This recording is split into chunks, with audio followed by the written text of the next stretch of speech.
Yo, what's up, everybody? How's everybody doing? Hope everybody's doing well. You know me, I'm Tom. But anyway, hey, we're back in the kitchen. What do you know? Oh yeah, the kitchen. But you know what time it is? Hold on.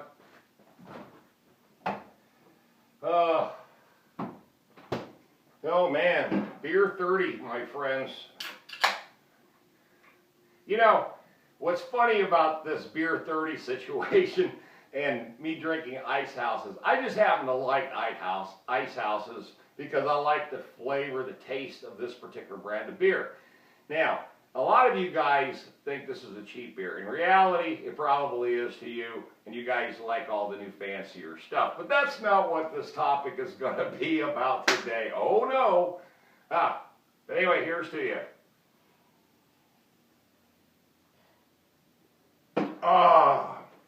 Man, that's great. Okay, the power of social media. I'm going to answer a few questions that constantly get asked of me by some of my male subscribers, and oh yeah, some of my female subscribers.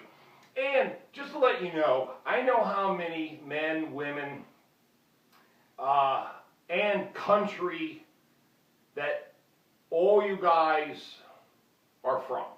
So the reason why I know this is because YouTube puts out all the analytics, okay? You know, demographics, percentages, you know, where people chime in on videos. You know, they know this if you're in Germany, Ireland, you know, Saudi Arabia, Japan, South America, Mexico, or right here in the good old USA. Now, here's funny. Let's get right to topic number one, the off-grid farm and the power of social media.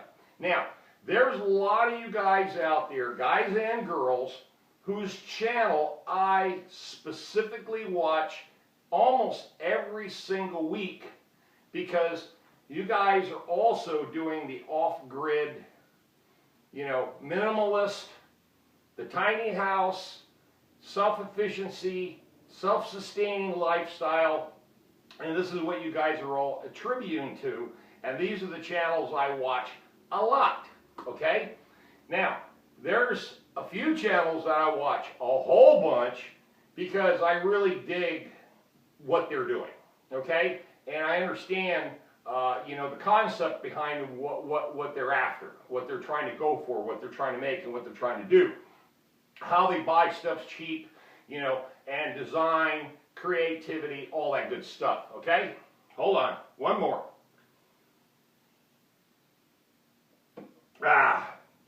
But the reason why I'm talking about the power of social media is because there are a bunch of channels, like I say, I watch, especially when it comes to off-grid lifestyle, off-grid living, homesteading, survival, you know, all that stuff that I communicate, and they also communicate back to me every single time. So we're sharing information, and of course I want to give a big shout out to AMOS, who on the intellectual level, you're right there, man. Thank you very much. I appreciate you, sir.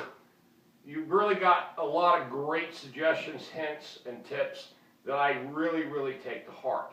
Okay, let's get down to me and what's going on with the off-grid farm. I get a lot of questions about the infrastructure. A lot of questions about the infrastructure. What am I going to build out there? You have to understand something. At 61 and a half years old, I can go out and live out there, but it's not comfortable, okay? Because you guys know I don't have a real toilet. I got an organic composting toilet out there, which of course I'm not going to show you that. It's just gross. And I don't have a shower unless I boil water and take a whore bath, okay? Inside the building or on a hot day, get up underneath the water tower and just literally strip naked and take a shower, okay? So those are two fundamental problems that I have right now. And especially when it's so hot outside, and believe me, it is hot here in North Carolina. Somebody commented saying that every time I start a video, I always talk about how damn hot it is. Well, North Carolina's hot, man. I'm telling you, It's not as hot as some places, but I'll tell you what, we're right up there in the top 10. So at my age, I'm not going to go up there and sweat my ass off, get dirty every single time. Because every time I go up there, I get dirty. I'm always filthy. I'm not going to do that every single day of my life. You know, I got a nice home here. I got air conditioning. And I'm not going to give that up just to go out there just to save a dollar, okay? So the power of social media is doing a few things for me. And it's doing it for other people too. We're sharing ideas about these concepts. So when I am, you know, faced with a problem or a situation, you guys really give me all the feedback I need to weigh the odds and make decisions based on what you guys say, and then I'll sit there and dissect it and figure out if I can implement any of these suggestions into what I've got out there. Okay, now let's talk about what's going on out there right now and the way I've been handling this for the last 4 years, because a lot of you guys have commented that the place, the off-grid farm, looks really, really organized. And it's really, really coming around. Many of you from day one have watched me when I bought the land and that whole 4.5 year transition till now. Okay, and I hear the same comments. Wow, you're making all these incredible improvements. You know, I've seen you since day one. The place is coming around. It looks really, really good. Okay, thank you. I appreciate those comments. Believe me, I've busted my ass out there, and I've been doing it part-time.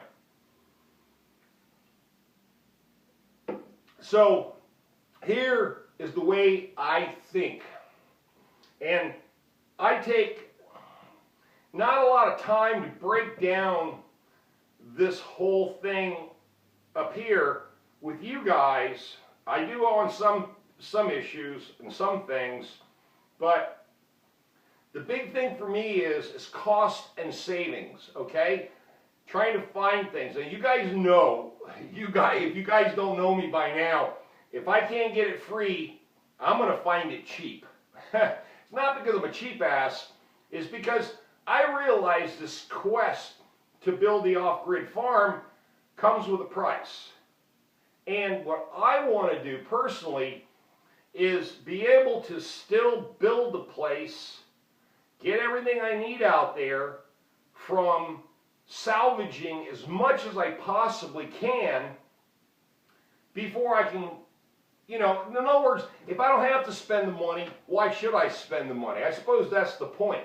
And a lot of you guys, and I want to thank especially Mark, Mike, Tom, Bill, Fred, and Michelle, I want to thank those 5 people because, believe it or not, you guys have given me so much stuff, and also Joe Jr., given me so much stuff over the years, it actually helped me build the farm, okay?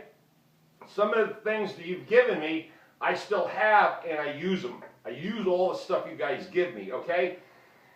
Now, I know I got a lot of girls out there. You guys always say that. You get so many girls out there. It's because people give this stuff to me. I hate throwing stuff away.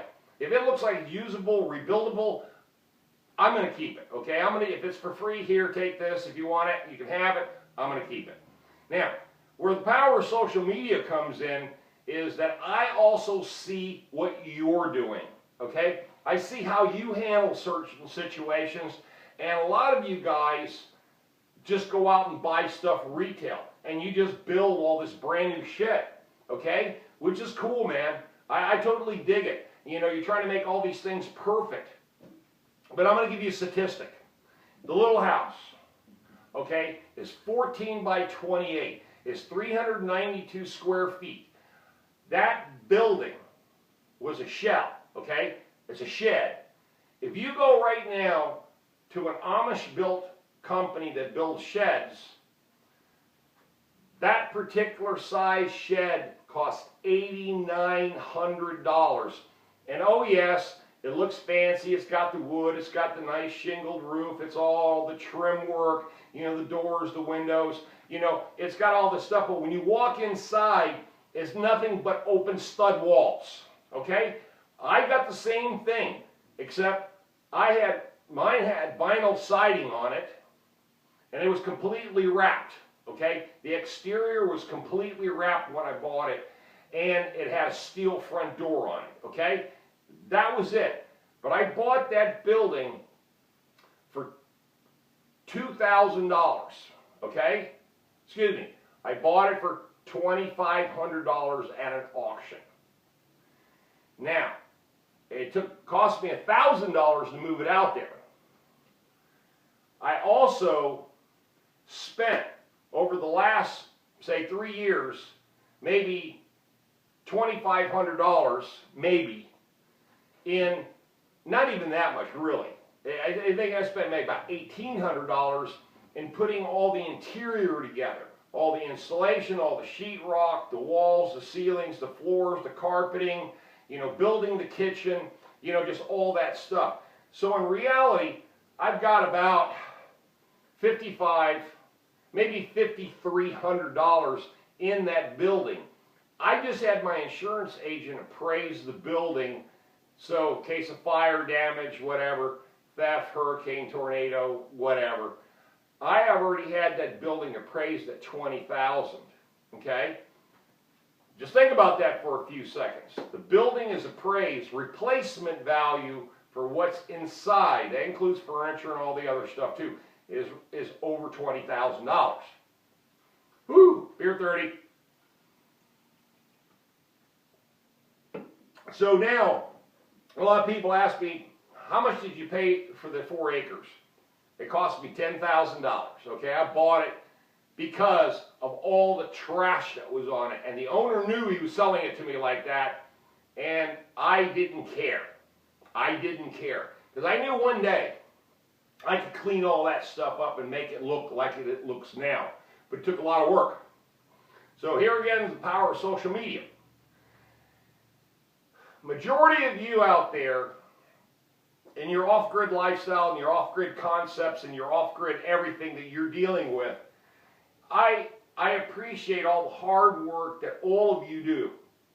But I seriously doubt that the majority of you, if you were put in a situation that I was put in, where one person takes that land that was destroyed, I mean, construction debris up there, all that glass, all that metal, all the trees that fall down, everything that was broken, disrepair, and left abandoned for 30-something freaking years, and take what you guys are doing, and like I said, I respect what you guys are doing, but to make that much progress and have the kind of vision that I had at the cost and the sacrifice that I was willing to make, to bring that land up to where it is now, okay?